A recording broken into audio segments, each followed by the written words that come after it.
Kita nak cari GM Thunderbolt. Sold out. Cari lagi. Sold out lagi. Mak harga dia sold out ni, murah sikit. Ni ada RM70. Boleh kot beli.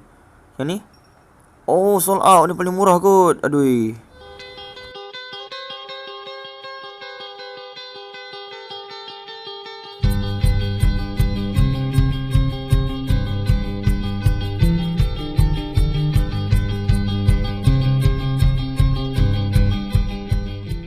Assalamualaikum and hi, welcome back to my channel. So korang nampak awal-awal tadi kan, sampai sold out gitu kot kit ni. Memang orang cakap best kit ni sebab yalah, murah tapi sangat-sangat kompleks. So dah tahu kit apa aku nak bincang pasal hari ni. So langsung saja kita tengok apa yang best pasal kit ni. Jom.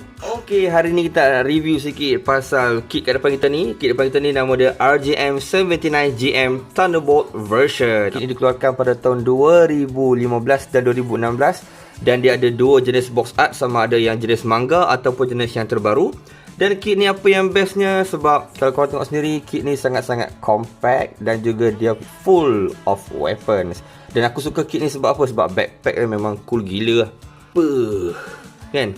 Shield ni juga korang boleh laraskan dan juga korang boleh cabut kalau korang tak nak. Tapi bagi aku nak nampak cantik, biarlah nampak full macam ni. Dan sangat-sangat posable. Itu yang paling penting. Untuk pengetahuan korang juga, GM Thunderbolt version ni adalah sinambungan kepada GM UC0079. Sebab berlaku bertahun yang sama. Korang tengok sendiri kat sini kita ada GM2 yang mana kepala dia pun sama macam ni. Dan basically kita akan ada GM1 yang mana memang kepala dia sama. Nampak tak? Okay, dia tak sama macam UC0083 yang lebih advance. Dan juga tak sama dengan GM dalam Zeta. Tetapi dalam Zeta masih lagi gunakan GM2 ni.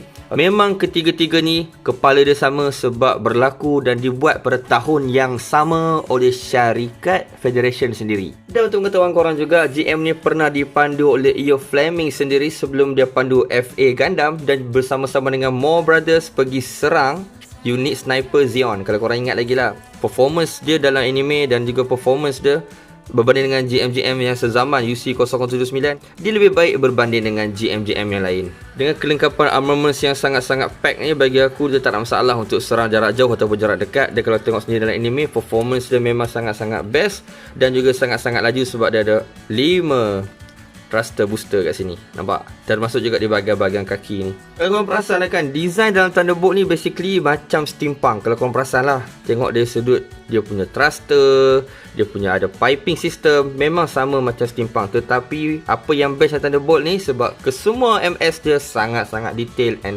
full pack of weapon. That's why aku suka dalam Thunderbolt. Kalau Thunderbolt ni keluarkan lebih banyak lagi dia punya MS, memang aku suka, memang aku akan collect. Sebab yang ini pun dah sangat-sangat sempoi.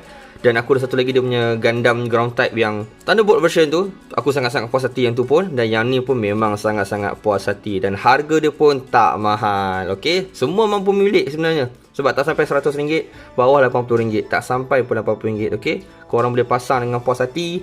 Dan aku dah pasang, memang sangat-sangat menyeronokkan. Serius, sebab dia sangat-sangat posable, sangat-sangat solid dan sangat-sangat stable. Seriously. Alright, kita tengok tentang armament. So basically bila korang dapatkan kit ni, korang akan didatangkan dengan armaments dan equipment yang ada depan ni lah. Okay, first of all kita tengok satu-satu. Okay, first of all korang akan dapat shield. So korang dapat double shield. Kemudian korang akan dapat backpack yang ada booster thruster ni. Sangat-sangat berbeza dengan GM-GM yang lain. Yang ni aku dah warnakan dengan Moroto Chrome dan juga airbrush. Dan korang akan dapat sub arm yang boleh letakkan di bahagian belakang ni untuk letak shield. Okay, dan kalau korang beli yang Gundam, korang boleh pegang senjata. Kita ada spray gun macam biasa. Dan juga kita ada twin beam saber. Okay, so basically nampak sama macam FA Gundam. Okay, sebab memang pakai sistem yang sama. Macam ni lah bila kita dah buka dia punya weapon dan armaments. Bagi aku, walaupun macam ni saja pun dah cukup handsome dah. Okay, berbanding dengan GM2, nampaknya ini lebih slim dan nampak lebih modern. Nah, nampak? Kan? Dua yang berbeza tapi adik-beradik yang sama. Brutality. Yeah. Okay, kita akan teruskan dengan articulation. Tapi sebelum tu, aku nak masukkan dulu yang ni supaya nampak lebih jelas bila cerita pasal articulation kan. Kita masukkan dekat tempat dia. Masukkan satu lagi. Okay, kita pusing yang ni. Nampak ni? Kita boleh pusing. Alright, and then kita pusing shield tu macam ni. Nampaklah macam tu. Kita buat ke sebelah lagi. Benda yang sama. Settle macam ni. Kita tunggu dulu. Kita letak kat tepi sekejap. Okey, kita mulakan daripada kepala dulu. So, kepala dia boleh pusing 360 darjah. Yang ni best sebab dia boleh langut tinggi-tinggi. Dan juga boleh tunduk ke bawah. Alright, di bahagian bahu korang boleh pusing 360 darjah juga. Dan korang akan dapat sedikit bonus sebab korang boleh ke depan sedikit. Bahagian lengan juga boleh pusing macam ni. So mudah lah kita nak posing lebih gila-gila kan. Torso dia tak boleh ke kiri dan ke kanan, tetapi boleh pusing 360 darjah. Okay. Dia tak boleh lah macam advance macam ke depan ke belakang kan. Di bahagian pergelangan tangan juga mudah untuk digerakkan. Jadi lebih mudah untuk kita pose. Tetapi tangan dia tak bagi banyak. Okay. Sebab memang dalam ni pun tak ada beam saber. Jadi memang tangan dia hanya dibekalkan yang ini sahaja dan juga open hand. Skirting di bahagian depan juga boleh dibukakan dengan cukup sempurna dan juga di bahagian tepi juga boleh dibuka tetapi tidak boleh buka secara menyeluruh. Kaki juga boleh diputarkan macam ni 360 darjah dan juga korang boleh angkat kaki dia macam ni dan boleh lipat untuk buat gaya yang lebih ekstrim. Termasuk juga di bahagian kaki ni korang boleh lipat macam tu sampai ke bahagian belakang. Sampai ke bahagian belakang korang boleh lipat untuk gaya yang lebih ekstrim dan posing yang nampak lebih menarik. Kalau main K-pop macam ni pun dah posing dah cun dah. Korang rasa kalau posing betul-betul lagi cun ke tak cun? Korang nampak sendiri lah. Macam ni main macam ni pun dah nampak lawa. See?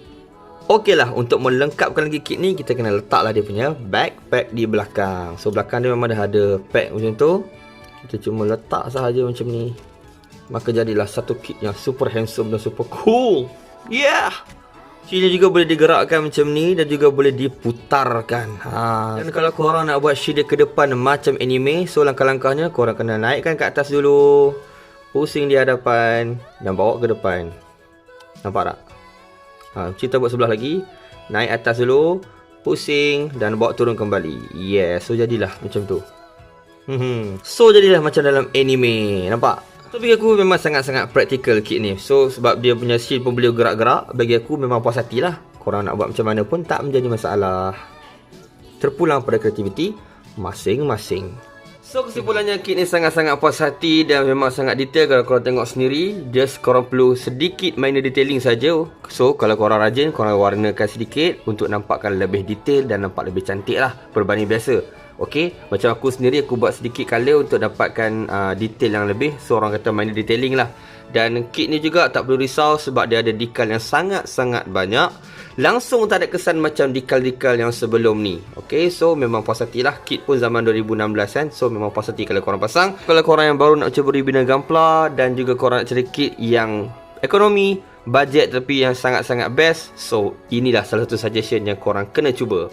Macam biasa, jom posing.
Okey, itu saja untuk kali ni. Aku harap apa aku share hari ni bermanfaat dan dapat idea untuk korang cari kit apa yang sesuai untuk pasang. Tak kisahlah newbie ke ataupun dah lama yang main, so korang boleh try cari kit ni. So, macam biasa, jangan lupa like, share, subscribe dan juga komen dekat bawah pasal apa yang best, apa yang tak best pasal kit ni. Dan aku nak tengok juga jawapan-jawapan korang yang dah pasang kit ni. Macam biasa, keep building and happy always. Jumpa lagi untuk next video. Ciao, Assalamualaikum. 埋めるため恋したんじゃない心の形が似てた